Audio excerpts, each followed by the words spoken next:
Hi, ಇವಾಗ C D ಇನ್ನೊಂದು ಹೊಸ ಅಪ್ಡೇಟ್ ಬಂತು. ಏನಿಲ್ಲ, ನಾಟ ಸ್ಟೂಡೆಂಟ್ಸು ಅವ್ರು ಆನ್ಲೈನ್ ರಿಜಿಸ್ಟ್ರೇಷನ್ ಮಾಡ್ಕೊಬೇಕು. ನಾವು ಕೆ ಇಯಲ್ಲಿ ಸೀಟ್ ತೊಗೊತೀವಿ ಅಂದ್ಬಿಟ್ಟು ಆರ್ಕಿಟೆಕ್ಚರ್ ಮೇಲೆ. ಅದು ಇವಾಗ ಅಪ್ಡೇಟು. ಇದಕ್ಕೆ ಮುಂಚೆ ಒಂದು ಸ್ವಲ್ಪ ಗೈಡ್ಲೈನ್ಸ್ ಕೊಟ್ಟಿದ್ದೆ ಅವ್ರಿಗೆ. ಇವಾಗ ಮತ್ತೆ ಇನ್ನೊಂದು ಕೊಟ್ಟಿದ್ದಾರೆ. ಆನ್ಲೈನ್ ಅಪ್ಲಿಕೇಶನಲ್ಲಿ ನೀವು ಆಲ್ರೆಡಿ ಸಿ ಟಿ ಬರ್ದಿದ್ರೇನೋ ಅಲ್ಲಿ ಹೋಗಿ ಕನ್ಫರ್ಮ್ ಮಾಡಬೇಕು. ಇಲ್ಲ ನಾವು ಸಿ ಟಿ ಬರ್ದಿಲ್ಲ ಅಂದ್ರೂ ಹೋಗಿ ಅಲ್ಲಿ ಕನ್ಫರ್ಮ್ ಮಾಡಬೇಕು. ಇದೊಂದು 11:30 ಅರೌಂಡ್ ಬಂತು. ಇವಾಗ ಟೈಮ್ ನೋಡಿದ್ರೆ 11:40 ಹಂಗೆ ಆಗ್ತಾಯಿದೆ.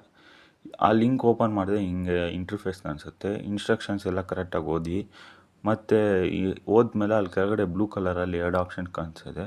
ಈ ಲೆಫ್ಟ್ ಸೈಡ್ದು ಅಂದರೆ ನೀವು ಆಲ್ರೆಡಿ ಸಿ ಇ ಟಿ ಬರ್ದಿದ್ರೆ, ರೈಟ್ ಸೈಡ್ ಅಂದರೆ ನೀವು ಇನ್ನೂ ಸಿ ಇ ಟಿ ಬರ್ದಿಲ್ಲ ಹೊಸಬ್ರಾದರೆ.